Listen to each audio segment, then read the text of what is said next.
السميع العليم من الشيطان الرجيم بسم الله الرحمن الرحيم والذين يتوفون منكم ويذرون أزواجا وصية لأزواجهم متاعا إلى الحول غير إخراج۔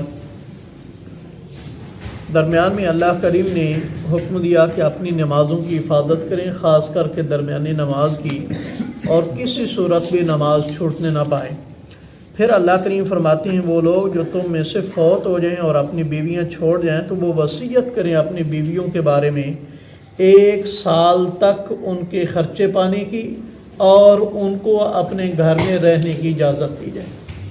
تو شروع میں آپ نے سنا کہ رسول اللہ صلی اللہ علیہ وسلم کے آنے سے پہلے عورت کو وراثت میں حصہ نہیں ملتا تھا، در بدر کی ٹھوکریں اسے کھانی پڑتی تھیں۔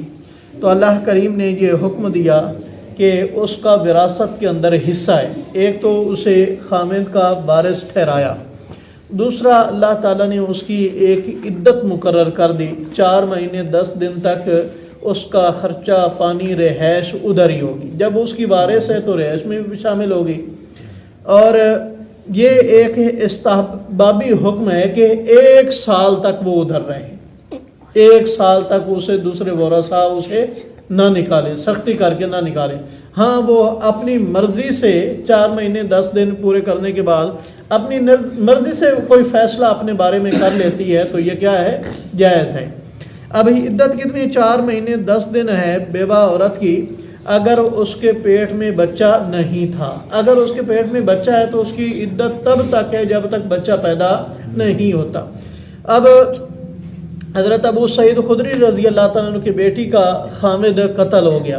ان کے کچھ غلام بھاگ گئے تھے اور قدوم کے علاقے میں انہیں پتہ چلا کہ وہ چلے گئے۔ یہ انہیں ڈھونڈنے کے لیے گئے تو جب وہاں پہنچے تو غلاموں نے ان کو قتل کر دیا۔ تو اب یہ ربیہ نبی پاک صلی اللہ علیہ وسلم کے پاس آئیں اور پوچھتی ہیں یا رسول اللہ وہ تو قتل ہو گئے ہیں، اب ان کا ذاتی کوئی مکان نہیں، نہ خرچہ پانی ہے، تو میں اپنے میکے میں چلی جاؤں؟ تو نبی پاک صلی اللہ علیہ وسلم نے ارشاد فرمایا نہیں، جس مکان میں اس کی رہائش ہوا کرتی تھی اسی کے اندر اپنی عدت کیا ہے؟ گزارے گی۔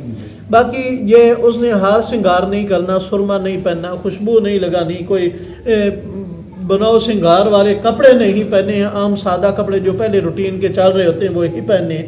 ہاں اگر وہ بیمار ہے دوائی لے سکتی ہے، کوئی فوتگی ہو جاتی ہے ادھر جا سکتی ہے پردے میں، جب وہ اپنا ضروری مسئلہ ہے وہ واپس آ سکتی ہے۔ فَإِنْ خَرَجْنَا، پس وہ اگر خود نکل جائیں، فَلَا جُنَاحَ عَلَيْكُمْ، تو کوئی گناہ نہیں تمہارے اوپر، فِيمَا فَعَلْنَا، اس بارے میں جو انہوں نے اپنے حق میں معروف کوئی اچھا فیصلہ کر لیا ہے تو۔ واللہ عزیز حکیم، اور اللہ تعالیٰ بڑے زور والے حکمت والے ہیں۔ وَلِلْمُطَلَّقَاتِ مَتَاعٌ بِالْمَعْرُوفِ حَقًّا عَلَى الْمُتَّقِينَ، اور وہ عورتیں جنہیں طلاق دی گئی ہے ان کے لیے بھی اچھا کھانا پینا رہائش کس کے ذمہ ہے؟ خامد کے ذمہ۔ یعنی جس عورت کو طلاق دی گئی ہے اس کا جو 3 مہینے کم و بیش اس کی عدت ہے، اس دوران اس کا خرچہ پانی کس کے ذمہ ہے؟ جس نے طلاق دی ہے، اس کا خرچہ پانی دوائی جو بھی بندوبست ہے اس دوران وہ خامد کے ذمہ ہے۔ حقاً علی المتقین، اللہ کریم فرماتے ہیں اللہ سے ڈرنے والوں کے اوپر یہ بات کیا ہے؟ لازم ہے۔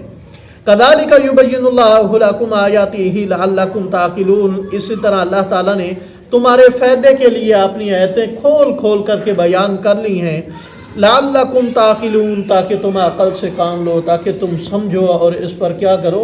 عمل کرو۔ اللہ تعالیٰ ہمیں سمجھنے عمل کرنے کی توفیق نصیب فرمائے۔